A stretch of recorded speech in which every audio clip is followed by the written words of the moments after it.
За манай сургууль нь болохоор сурагчдаа олон талаар хөгжүүлдэг бас нэг одоо хөгжүүлж байгаа зэмсэг нь болохоор морин хуур.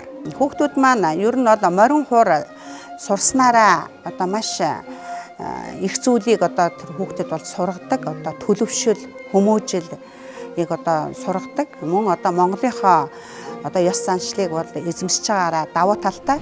Манай сургуулийн энэ морин хуурыг болохоор хаан хуур сургуулийн төвийн одоо захирал багш Цэгмэдийн Батгэрл гээд соёлын тэргүүний ажилтан ийм багш маань мөн Ганзаяа багш маань одоо 19 дэх жилдээ удирдах явуулж байна. За тус удирдах явуулж байгаа дугуйлангаас нь одоо маш олон хүүхдүүд мэрэгжлийн морин хуурч болсон.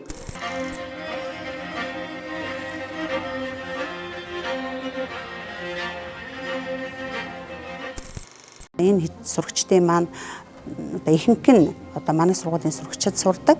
За тэгээд одоо хэдэн жилийн өмнө Монгол Улсын ерөнхийлөгч морин хуурийг түгээн дэлгэрүүлэх, морин хуурийг одоо сурталчлах зарлиг гаргасан.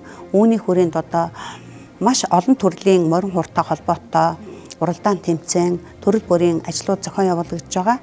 Энэ уралдаан тэмцээнд манай сурагчид маань, багш нар маань амжилттай сайн оролцож, олон одоо шагналын эзэд, мөн одоо гран-при шагналын эзэд болсон. За тэгээд энэ жилийн одоо 2024-25 оны улсын наадмын нээлтэнд манай сургуулийн сурагчид оролцсон.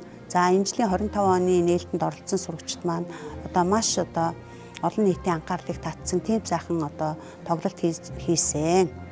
Ингээд хойшид бол энэ одоо морин хуурыг одоо дээдлэн хүүхдтэд суралцуулах, мөн одоо морин хуурыг хөгжүүлэх, морин хуурыг түгээн дэлгэрүүлэх үйлсэд одоо сургуулийн зүгээс бол одоо илүү их ажлыг зохион байгуулж хүүхдүүдэд маш одоо олноор нь хамруулан морин хуурын энэ дугуйлан секцэнд суралцуулж байна.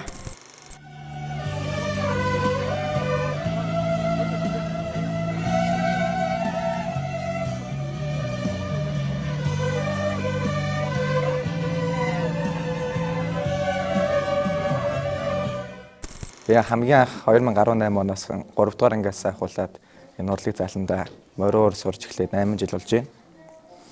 Тэгээд энэ морин хуур сурж эхэлснээр би ер нь бол айгүй бусад хүүхдүүдээс илүү чөлөө цагаа зөв боловсон өнгөрүүлж эхэлсэн. Тэгээд айгүй төвчээр сурсан. Тэгээд морин хуур сурснаар бол ер нь цагаа их зөв боловсон өнгөрүүлдэг, баруун зүүн тарих зэрэгт хөгжүүлдэг. Тэгээд энэ цаг сайн барьдаг, төвчээр сурсан бусад хүүхдүүдээс илүү онцгойрж байгаа. Тэгээд цаг барьж сурж байгаа. Тэгээд биднийг энэ ч морин хуур сурахад манай сургуулийн удирдлага их тусалж дэмждэг. Тэгээд зарим хүмүүс ингээд PC тоглоод, утас оролдоод, Facebook дээр ухаад байж хаад би өөрийгөө хөгжүүлээд ингээд явж байгаад их баярлдаг. Тэгээд биднийг бас бэлтгэдэг Батгэрл багш болон Ганзаяа багштай маш их баярлалаа гэдэг үргэлж хэлмээр байдаг. Тэгээд бас намайг дэмждэг гэр бүл, найз нөхдөд бүгдэнд нь баярлалаа, хайртай шүү гэж хэлмээр. Би анх морин хуурыг 2 дугаар ангидаа тоглож эхэлчихсэн. Тэгээд манай багш гэлээд намайг авахгүй гээд яасан гэсэн чинь 2 дугаар анги хүүхэд юм ч хийлэхтэй юм уу? Тэгээд ерөөсөө тогтож суухгүй босч явна тэгээд авдгүйсэн. Тэгээд манай ээж гуйсараагаад оруулаад тэгээд би 2 дугаар ангиас суугаад тэгээд ээж томотос уншиж хэлээд тэгээд би одоо хүртэл ингээд 5 жил морин хуур сууж байгаа. Улсын тэмцээн гэх юм бол 23 онд би Монголын хүүхдийн ордны зохион байгуулсан аяг шин 6 зүгүүр гэдэг бүх төрлийн хөгжим дундаас нэг хөгжмийг сонгоод хамгийн ингээд шилдгийн тодруулдаг тэрэн дээр нь би гран-при авч ирсэн.